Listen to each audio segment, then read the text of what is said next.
I wasn't supposed to be back in the city yet. That's what everyone thought. I'd been gone for months, long enough for habits to form, assumptions to harden, and decisions to be made in my absence. I had spent that time quietly, deliberately, away from the noise of boardrooms and family dinners, traveling under my assistant's name, staying nowhere long enough to be expected.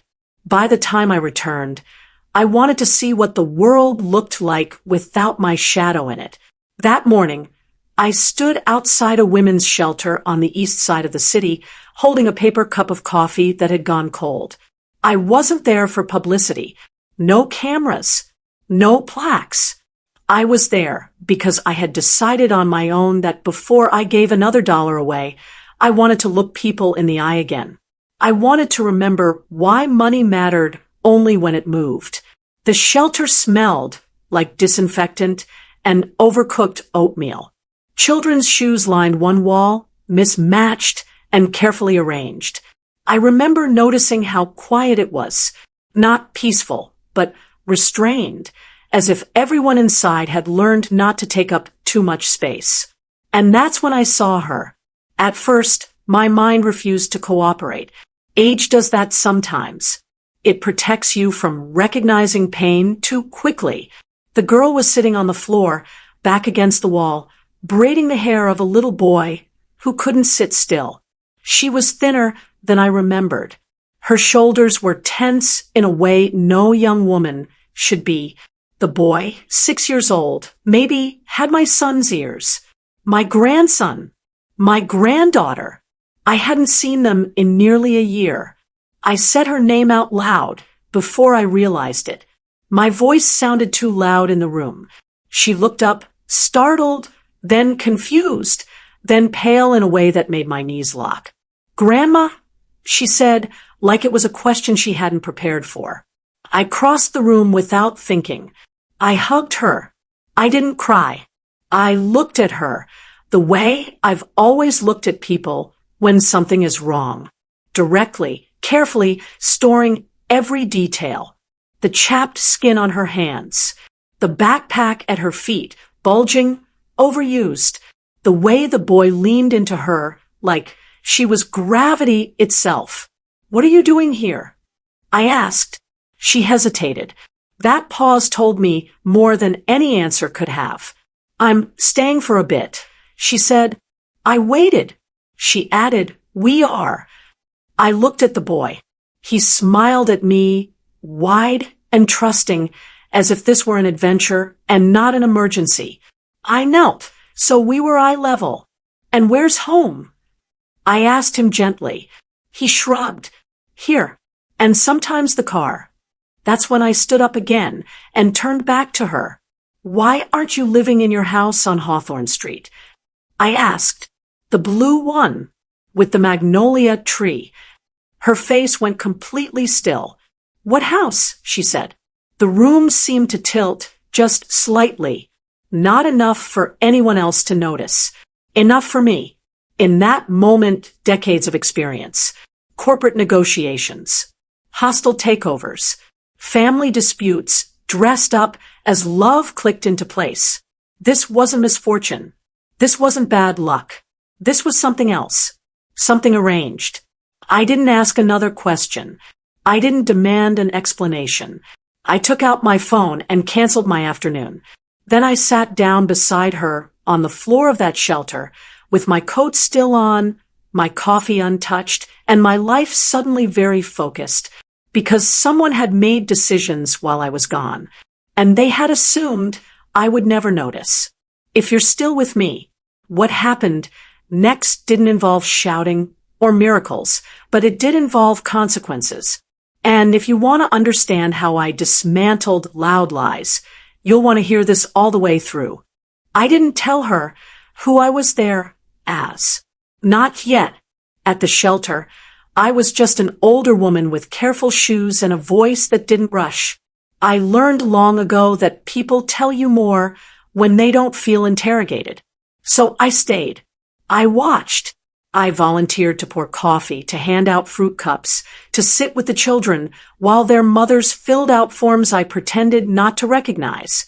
from the corner of my eye. I studied my granddaughter the way I once studied executives before acquisitions, quietly, patiently waiting for patterns. She didn't complain. She didn't ask for anything. She moved with efficiency, not hope. That scared me more than tears would have. When the afternoon thinned out, I asked if we could walk. Outside, the city looked the same as it always had, indifferent and expensive. We sat on a concrete bench. Her son kicked his legs and counted buses. I waited until she spoke first. They said the house wasn't ours anymore. She said, finally. I didn't react. I nodded once. Who said? My parents. There it was. Clean. Simple. Too simple.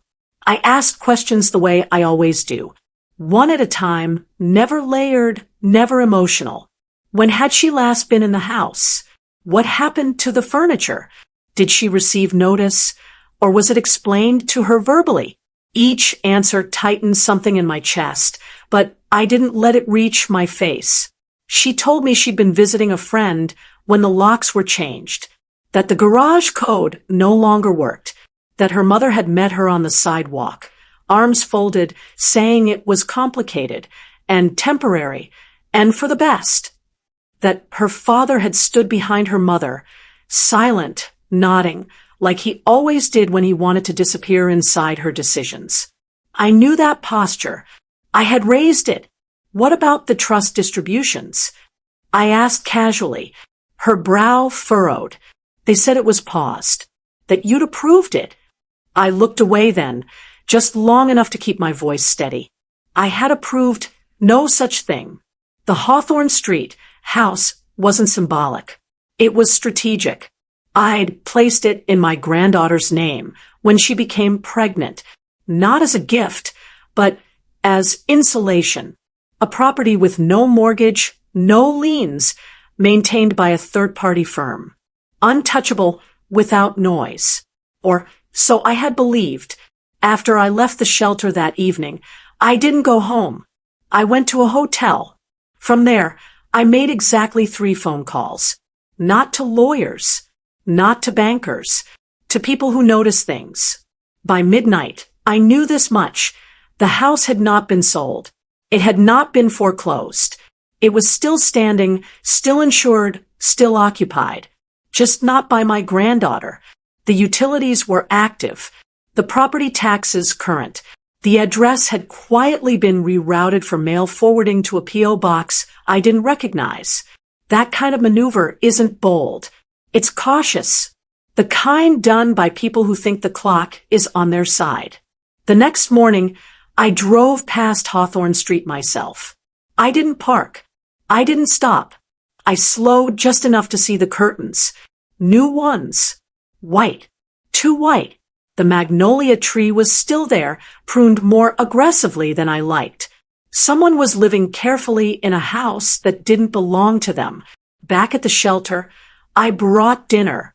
Not takeout, something that smelled like home. My granddaughter ate slowly, like she wasn't used to having enough.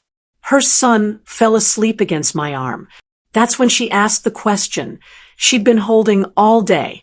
Grandma, she said, did I do something wrong? I took a breath before answering, not because I didn't know what to say, but because I did. No, I told her, but someone decided you wouldn't fight back. That night, I booked a table for 6 at a family event scheduled 3 days later. A dinner, candlelit, formal, the kind of gathering where people rehearse their smiles. I added 2 names to the reservation that no one was expecting. The conflict didn't arrive with shouting or slammed doors. It came dressed as normalcy. On the morning of the dinner, my son called me. His voice was warm, practiced, almost relieved. Mom, he said, you're back in town? We heard you were still traveling. I decided to come home early. I replied. Family things. There was a pause. Half a second too long. Well, that's great, he said. Tonight should be nice then. Relaxed was never the goal of people who rehearsed. At the hotel, my granddaughter watched me carefully as I pinned a brooch to my jacket. It was old, recognizable, the kind of detail people notice when they're already uneasy. "Are you sure about this?" she asked. "Yes," I said. "But remember, tonight isn't about confrontation. It's about observation." She nodded, though I could tell she didn't fully understand yet. That was fine. Strategy only needs one mind at the center. We arrived early. The staff knew me by sight, not name. Respect doesn't always require introductions. I asked that my granddaughter and her son be seated with me when the others arrived. No grand entrance. No announcement. When my son and his wife walked in, I stood to greet them like any mother would. Kisses on the cheek. Polite questions. Compliments offered and returned. Then my daughter-in-law noticed who was sitting beside me. Her smile disappeared. She was shocked. Her eyes flicked to my granddaughter, then to the child. Calculation replaced surprise in less than a second. "Hello," she said, voice perfectly measured. "This is unexpected." "I thought so too," I replied pleasantly. We sat. Wine was poured. Bread passed. Small talk bloomed like a smokescreen. I let them speak. About travel. About work. About a charity gala they'd attended in my absence. I listened the way I always do, tracking what was said, and what carefully wasn't. My granddaughter stayed quiet. Her son colored on the paper placemat, humming softly. No one acknowledged him directly. Halfway through the first course, my daughter-in-law leaned toward me. "I wish you'd called," she said. "We could have explained things." "Explained what?" I asked lightly. Her lips pressed together. "The housing situation.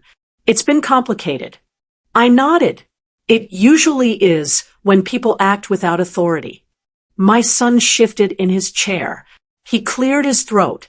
"Mom," he said, "we were trying to help. You know how things get when you're away."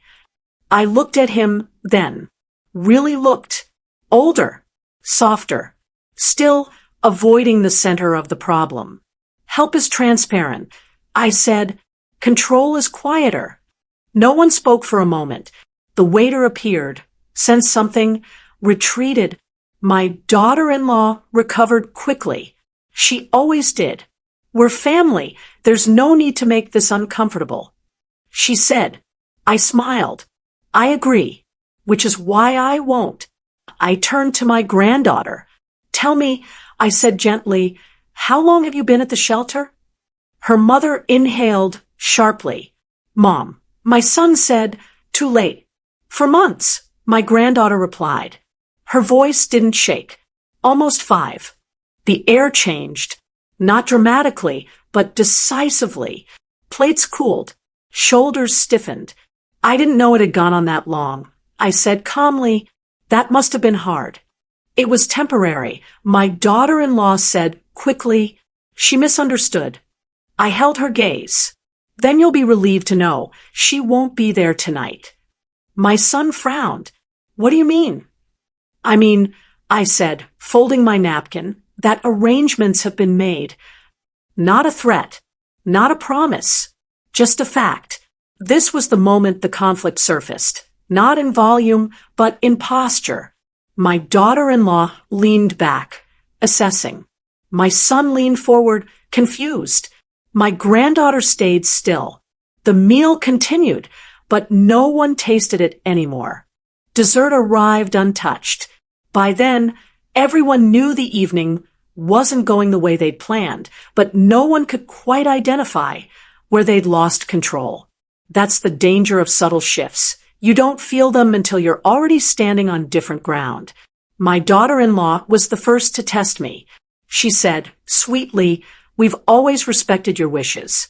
But you know how finances can get messy when you're traveling." There it was. The soft suggestion that I was the variable, that age, absence, and trust had blurred my authority. I took a sip of water before answering, not to delay, but to choose precision. "Let's be clear," I said. Nothing financial becomes messy without intent. My son opened his mouth, then closed it. He'd always been better at reacting than initiating.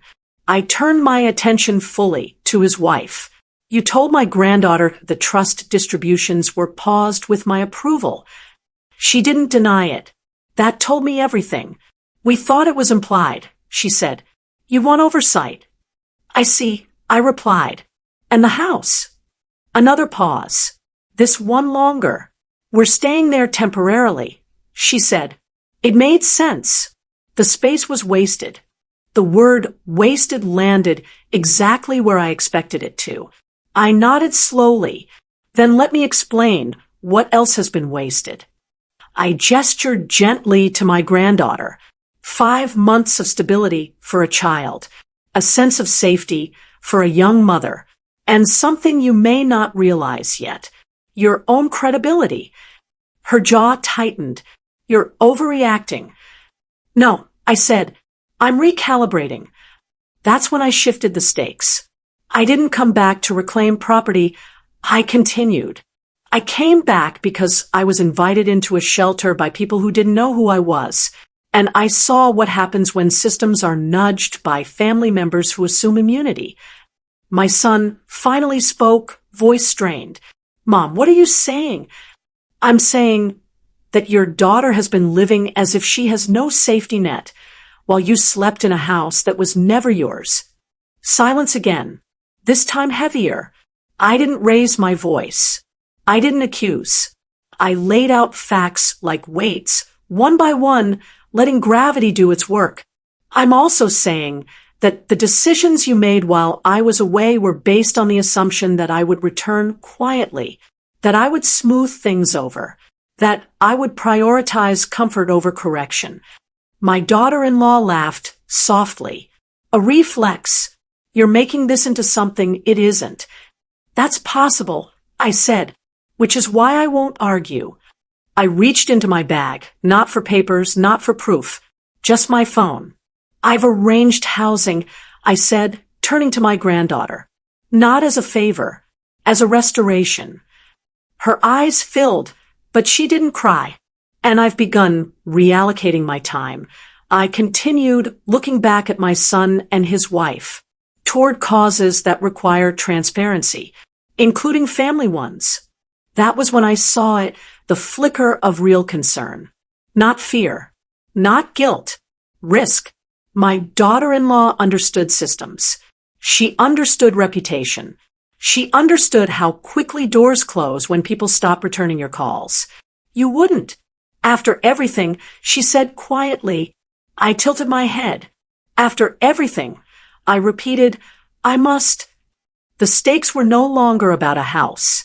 They were about standing, access, narrative. The dinner ended politely. Goodbyes exchanged. No scenes. No embraces. As we walked out, my son lingered behind. I didn't know, he said. Not really. I looked at him with a mixture of sadness and resolve. Not knowing, I said, is a choice when you benefit from it. Outside, my granddaughter exhaled like she'd been holding her breath for years. Is it over? She asked. No, I said. It's defined. And definition changes everything. That night, I didn't replay the dinner. I replayed the shelter in my mind. I lay awake thinking about the way my grandson had fallen asleep with his shoes still on, as if rest itself had to be temporary, about the way my granddaughter apologized when she spoke, even when she was telling the truth. Those weren't accidents. They were learned responses to instability. By morning, my emotions had reorganized themselves. Anger stepped aside. Grief took a seat in the back. What remained was clarity. I called my granddaughter into the hotel suite and asked her to sit with me at the small table by the window. This is the part where I make a decision, I said, and I need you to understand it, not as rescue, but as structure. She nodded, hands folded tightly. I'm not undoing what happened. I continued. I'm preventing it from happening again. I told her she and her son would move into a new place that afternoon. Not Hawthorne Street. Not yet. Somewhere neutral. Somewhere clean. Somewhere with no history attached to other people's expectations. She tried to protest. I stopped her with a look. "This isn't generosity," I said. "It's correction." Her shoulders relaxed, just slightly. Then I told her the second part. "I'm stepping back," I said. Her eyes widened. "From us?" "No," I replied. "From proximity." I explained that visibility had protected the wrong people for too long. That my presence at family events, my open wallet, my predictable routines, those had created a false sense of permission. They assumed, I said, that access was permanent. I stood and walked to the window. Below us, the city moved without us.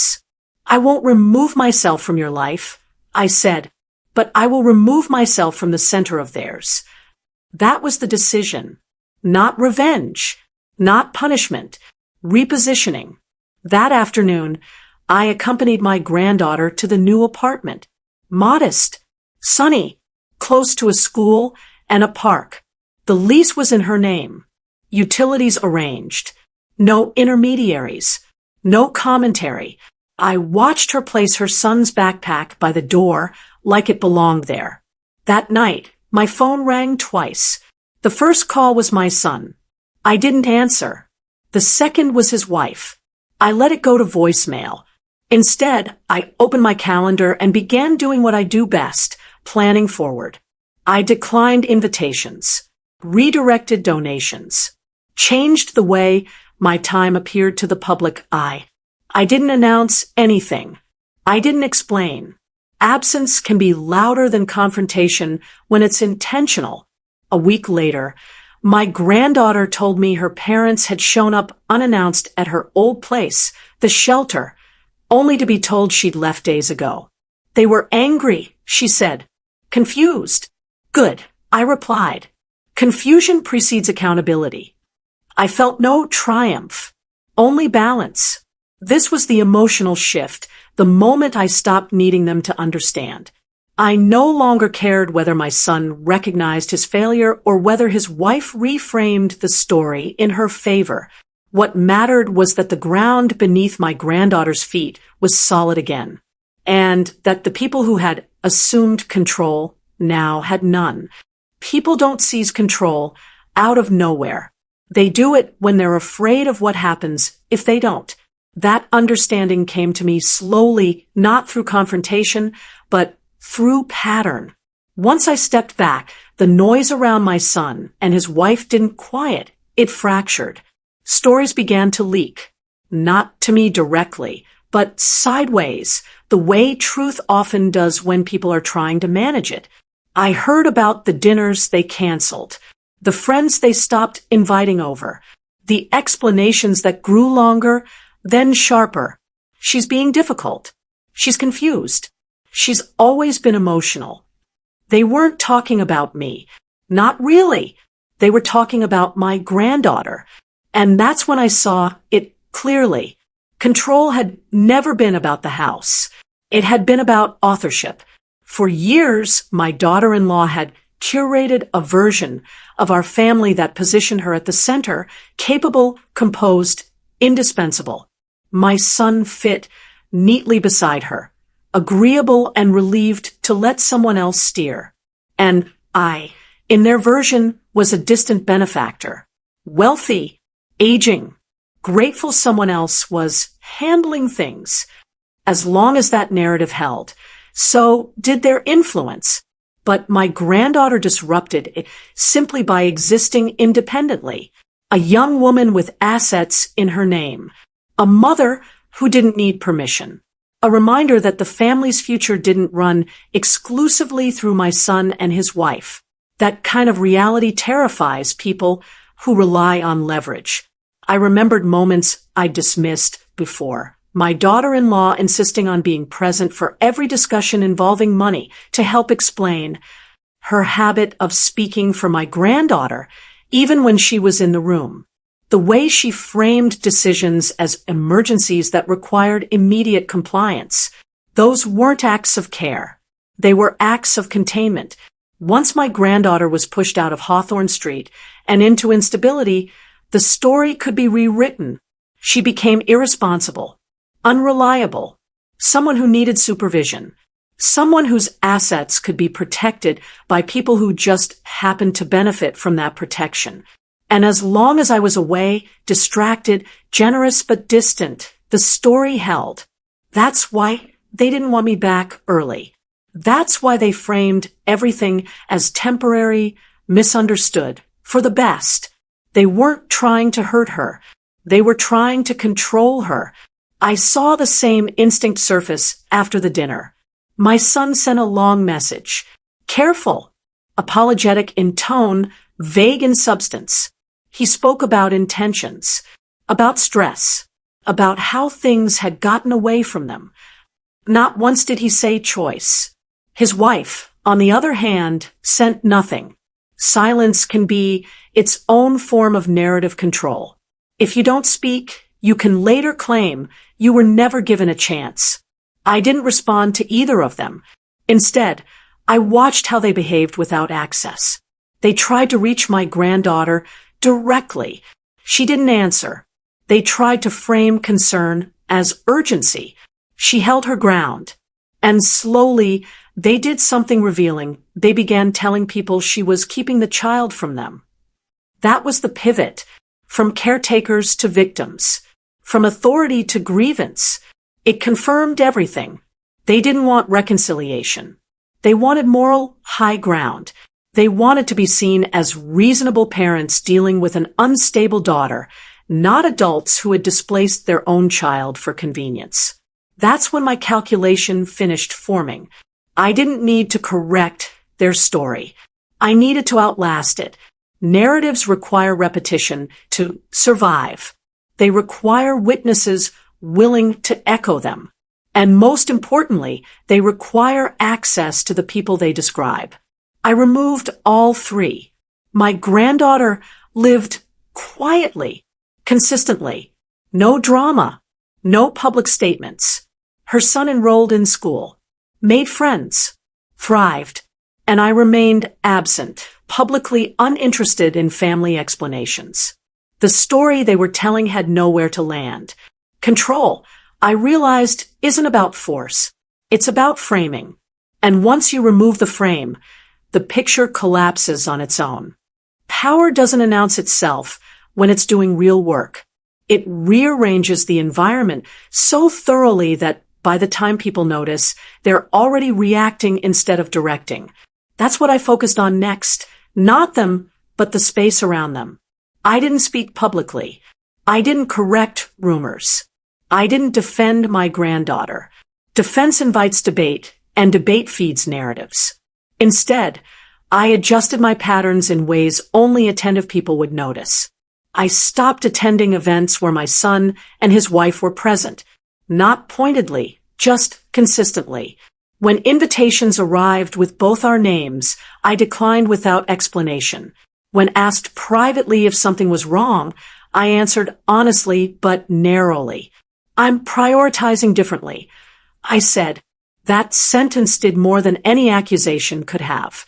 I redirected my charitable work toward housing initiatives for single mothers, quiet partnerships, no press, no naming rights, the kind of giving that attracts scrutiny from exactly the sort of people who prefer to operate in the margins. And I made one deliberate choice that mattered more than all the others combined. I began showing up with my granddaughter. Not everywhere, just enough. We attended a school fundraiser together, a neighborhood meeting, a small arts event, nothing extravagant, nothing confrontational, but people noticed. They noticed her composure, her consistency, her son's ease. They noticed that she was not hiding, not unraveling, not behaving like someone who needed rescuing or supervision. The story my son and his wife had been telling began to feel outdated. I watched the shift ripple outward, Friends who had once nodded sympathetically at my daughter-in-law's version of events started asking neutral questions instead of affirming ones. Invitations grew cautious. Conversations ended sooner. My son called again. This time, I answered. "Mom," he said carefully, "things are getting complicated." "Yes," I replied. "They tend to." He hesitated. "People are confused." "I'm not," I said. He sighed. "We just want to move forward." That phrase again. The desire to advance without accounting. Moving forward, I told him, requires stability.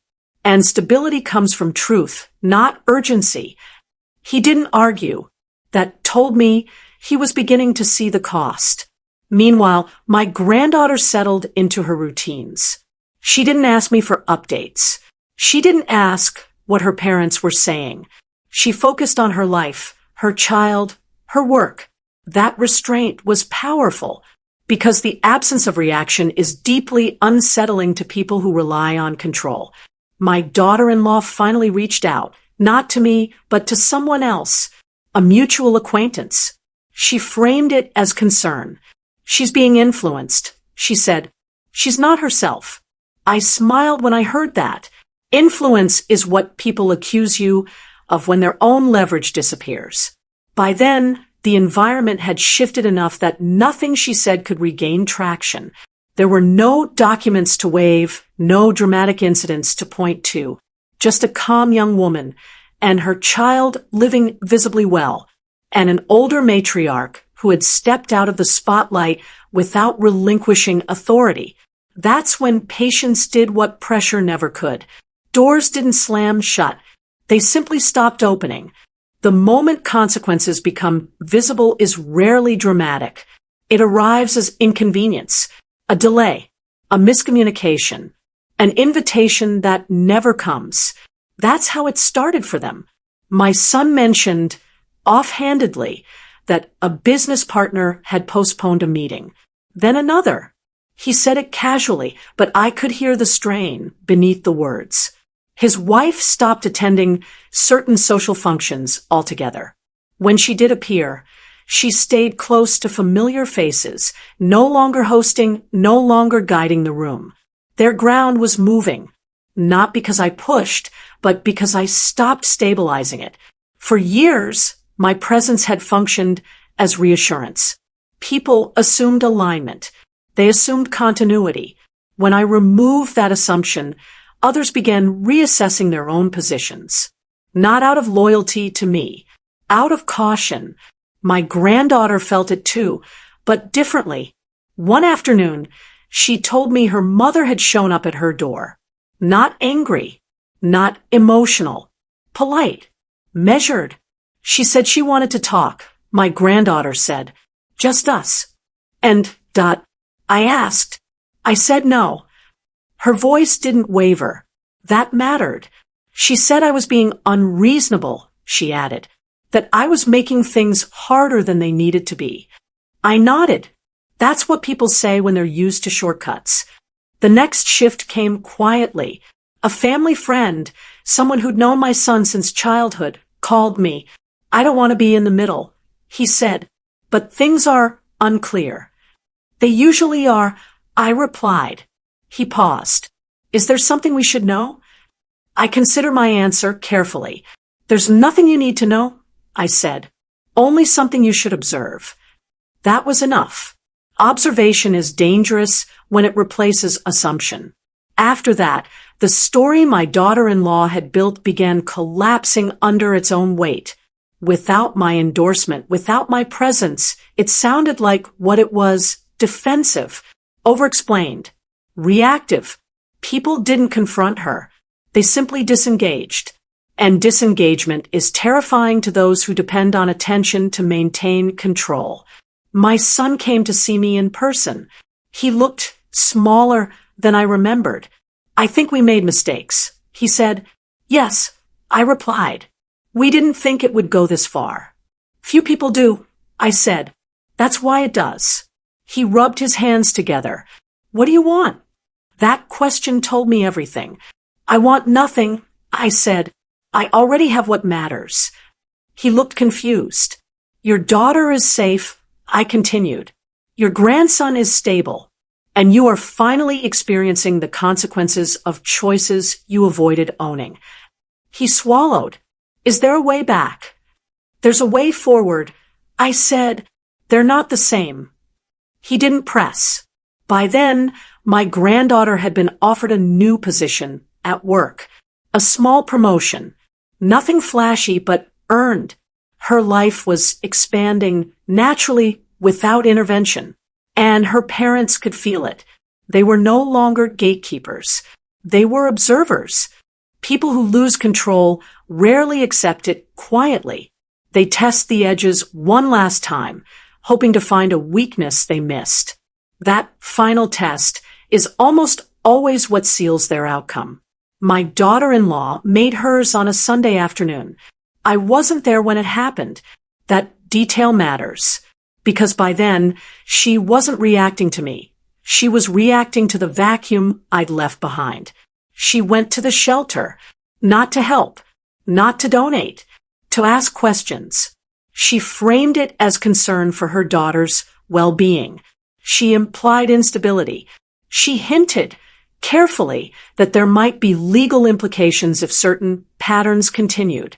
What she didn't realize was that shelters are staffed by people who see patterns for a living, and they remembered me, not as a billionaire, not as a benefactor, as the older woman who poured coffee, who listened, who didn't posture. So when my daughter-in-law spoke, they listened politely, and then they compared notes. Within 48 hours, the tone around her changed again. Sharper this time, less forgiving. My granddaughter heard about the visit from someone who worked there. She was asking about me, she said, unsettled, about my son. I felt no panic, only confirmation. That, I told her, was a mistake.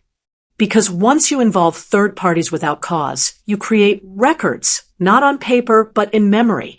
And memory is often more durable than documentation. Word traveled, not loudly, not formally, just enough that she tried to reinsert herself into a narrative she no longer controlled.